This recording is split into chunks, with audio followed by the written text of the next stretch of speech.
Hello, everyone. Thank you very much for making this podcast a real success.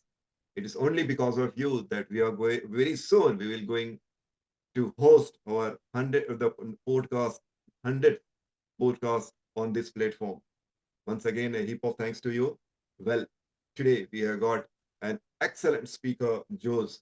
Believe me, I was telling to him that I read his introduction more than 5 times, and every time I read it, there was a just a different type of experience that I got in my whole body. Well, we would love to listen from you. There are number of questions that our listeners have posted me Okay. to ask. So if you permit, shall I go with those questions, please? Well, here is the question that everyone have asked, and that is, George, can you please expand on your book title, and can you share what turning from hero to villain felt like emotionally, and how did you overcome it? From your Okay. book Well, title, can you please share what turning from hero to villain felt like emotionally, and how did you overcome it? George, please. thank you. Thank you very much. Well, as you did my wonderful introduction, thank you for doing it. As you said, I went through this situation, and it was a 5 year situation. We were six guys, and our situation there. I want to paint picture that people can imagine how we went through this situation because the first year we were totally separated. So we were confined, separated. But after 1 year, we were put together. The first year for us was terrible. When I say terrible, it's whatever you can imagine. I went through a lot of disease. I suffered a heart attack. Oh God. I fainted. I stayed 3 days in coma. I had 2 times scabies, 2 times COVID. I lost 100 pounds. We were starving. So it was the most terrible situation that you can imagine. The situation began to evolve after the pressure that the US government was doing, because that was something between the two governments. We could get caught in the middle as a political pawn. I did this wonderful career in PDVSA and in Citgo. PDVSA is the owner of Citgo. PDVSA is the Venezuelan national oil company that, for the people that doesn't know, back in the 80s and in the 90s, that was the fifth company of the world in the oil and gas sector. Okay, so it was big. It's a big company, but unfortunately today, because of the situation in Venezuela, it's in very bad shape. But I did that career there, so that's why when I came with the name of my book, that's why I said from hero to villain, because I was considering PDVSA like a true hero for all the achievement that I did in PDVSA, for all the successful that was my career. So everybody always treat me like I really was like a hero. And when this situation happened, that government, because they were having this big dispute with the U.S. government, they took us, they put us charges of espionage, they put Oh, us charge of treason, they put us charges corruption, embezzlement, they put a lot of charges. So we became the true villains of the situation. For great. that government, we were the villains. Because the way this works, and this is something that the people maybe is not aware, and this is something that today I talk loudly, this is something called the hostage diplomacy. This is a very sophisticated way to do diplomacy that many countries apply, like Iran, Russia, Afghanistan, North Korea, Syria, Cuba, Venezuela, all those regimes, they use this technique because the only way they can leverage is using human beings. So what they do is, if you are in the wrong place and in the wrong moment and with the wrong passport, they take you, typically normal people with some kind of high profile, because they leverage. They literally ask ransom for you.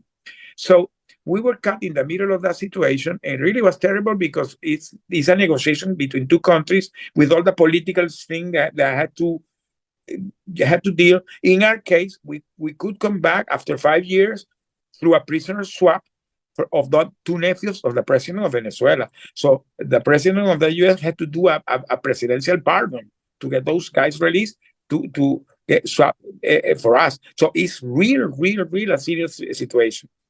So how I came to the book is because after 1 year, the pressure was being so high because the situation was so bad between the two countries that they recalled the U.S. ambassador. He was recalled. So there was no direct negotiation. So intervened the UN. The UN flew to Venezuela and began to intervene, and they talked with us. So they allow us to bring food and medicine because Venezuela was having issues of food and medicine because of the sanctions.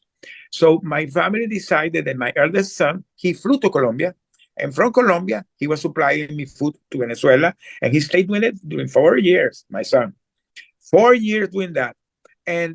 But I took the because they were bringing me food every 2 or every 3 days, and I had to return the trash cans. When I was returning the cans, I began to smuggle letters inside there, and began to go through the letters, and I stayed doing that during 3 years. Oh So God. those letters that when I came back was a pile of almost 1,000 letters. Is what how I came from my book. So my book is my memoir of what happened there, written in the jail. When the people read my book, it's going to be with me in the jail. It's going to be there suffering with me. So I came to that name because, as I said, I began to have being a wonderful career, considered like a hero, and I became the worst of the villains. So Yes. I said, okay, from hero to villain, and the 606 because at some point in the second year, because the first year the U.S. government was asking our family to keep quiet, be silent, because they were trying to do behind the door negotiation. Didn't work. So our family, the six families, put together and went big to the press. If you go to the press, if you Google in the frame of 2019, 2020, you will see a lot of news all over the world talking about us. And the press at some point put us a name. We became like a brand. We became the Citgo Six. So they decided to call us the Citgo Six because it was, I believe, for the press was more catchy and was more easy to name. Instead of be naming six guys, they said Citgo Six. So we became really the Citgo Six because even by the time the president was Trump, so you can see in the news of that time, Trump, Pence, Pompeo, all these guys talking, release the Citgo Six, release the Citgo Six. So it was like a campaign to get us released. And well, that's how I came with the name, the from hero to villain, the true story of the Citgo Six. Because I what I did with my book, because the people know about the case, but they don't know the faces. When I came back, nobody knew me. I was Jose Pereira. Nobody knew who I was. So I was one of the Citgo Six. So I decided to talk. I put faces to. So my book is not only to tell the story. My book is my legacy is really talking about the spirit of resilience, the spirit how we were growing a resilient spirit based on the faith, based on the hope, and based on the love of our families. So that's how I decided to craft my speech that I talk about from captivity to freedom with the help of faith, hope, and the support of the love. So that's how I came with that speech. Because what I talk is how the human nature in Hmm. the worst adversity in life, you can find your inner force connected with God, connected with your family, and connected with your inner force, and you can make anything in your life to survive. Because that's what we did. So that's how I came with my coaching program. My coaching program is based literally in that. In that the things we did there is the thing that today I coach. Hmm. That because you can extrapolate this to your life, to your business, because it is human nature. It's the way human nature behaves. So that's how I came to that name. Great, great, great. My God, you had your physical tortureness, physical instability, mental instability, family instability, social instability, and whatnot, and still you could sustain, you could stand, you could stood up, and you literally fought. Lovely. Great. My God. Yes, it's a really, really, it's a lesson for each of us to have it. Jose, I'm not supposed to ask, but still, I can't stop myself by asking that. Would you like to say still few more biggest challenges that you faced during your captivity, and how did you maintain your resilience? George, please. Well, that's a very good question because, as I said, this was an evolving situation. The first year for me, I had to recognize that when I saw myself in that confinement, totally isolated, that life 24/7 turned on without no external contact with the world. At some point, you not only lose the sense of time and space and everything, you really can go mad, and some even suicide thoughts come to you. But when I received the first call from my family was after 10 months. I Oh. received 1 minute.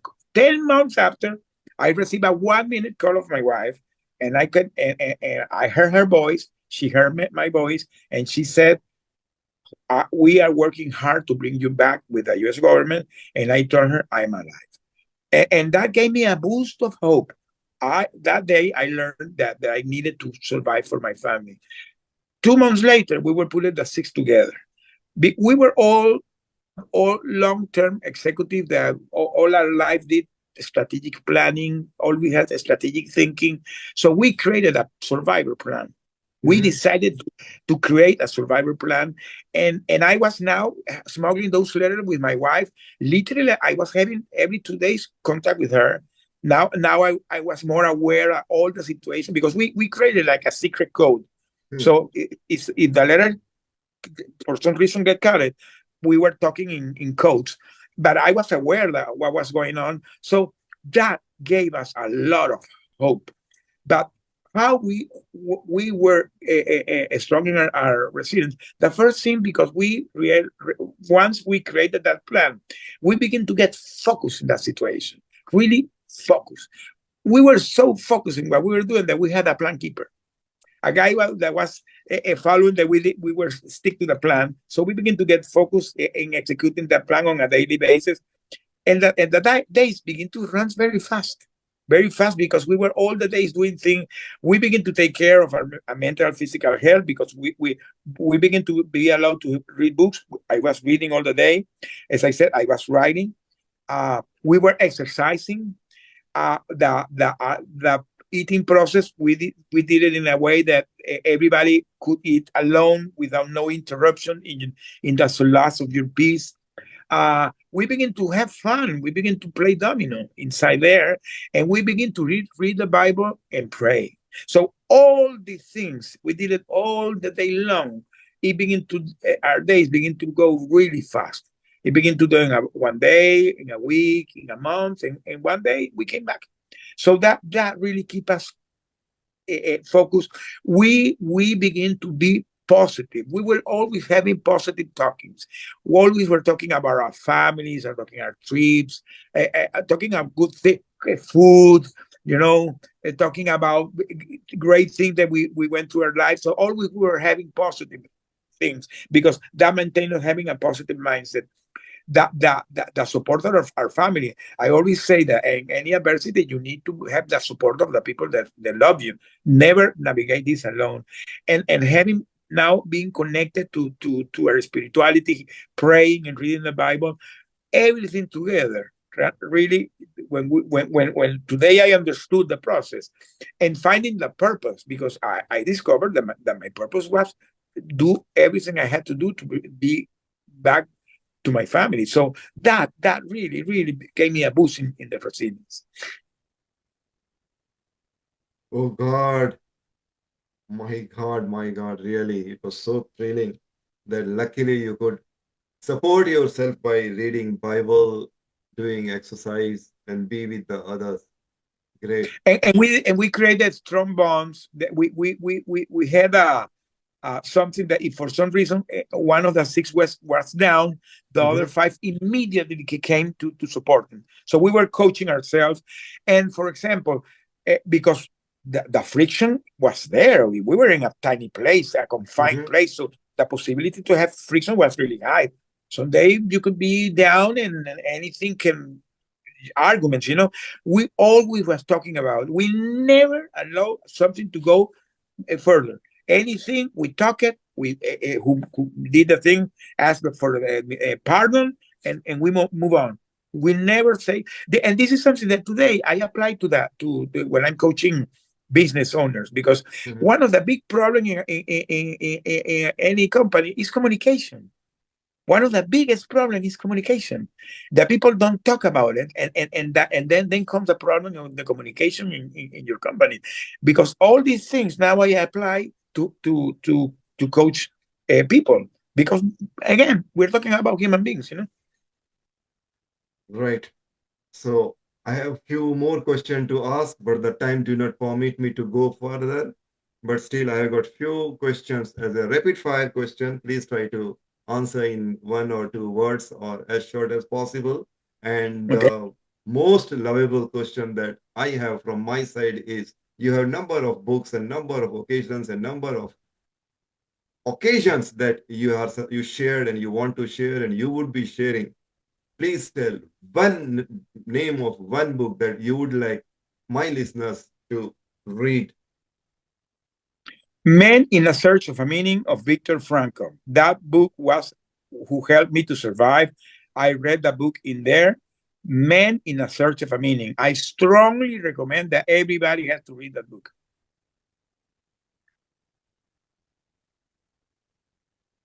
It's a very easy read. It's very powerful.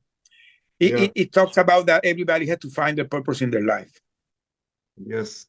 And I have read this book, and this man, he himself was a prisoner during Germans. Our Yes, situation was very similar to him. We were literally in a concentration camp, and we became survivor. And I I oh I, I God. I owe that to him, because he teach me how to do it through his book. Just based on that question, I have a small question from my side, that what you do when your courage or when your faith or when your determination they starts getting sinking, and you are just thinking that now nothing is there, everything is blank. What you do at that time? I never today allow to go in that. If for some reason are having negative thoughts, Mhm. immediately I rewire. Uh, So what is that? Anything in life is here in your mind. So So what is go that ahead. one technique or the button that I should use to revive if I'm in the sinking position? What should I Thinking do? positive, thinking positive things. If you're having negative thoughts, immediately begin to have positive thoughts. Think that you love a great moment that you have with your family, with your friend, and that will immediately put you in a different vibe. Okay, okay, sure. And Jose, I promise you that I will be, perhaps I am, as soon as this program gets over, first of all, I will definitely try that and I will work on it. So nice of you, Jose. Beautiful. Well, Jose, our time is going to end. And few of the points that I have written from your talk, that yes, you are the man who had physical torture, mental torture, and so many other things.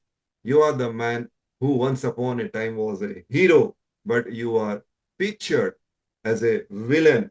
That is something unbelievable. Most of the time, villain are pictured as a hero, but for you, it was a quite I different was in the case. positive.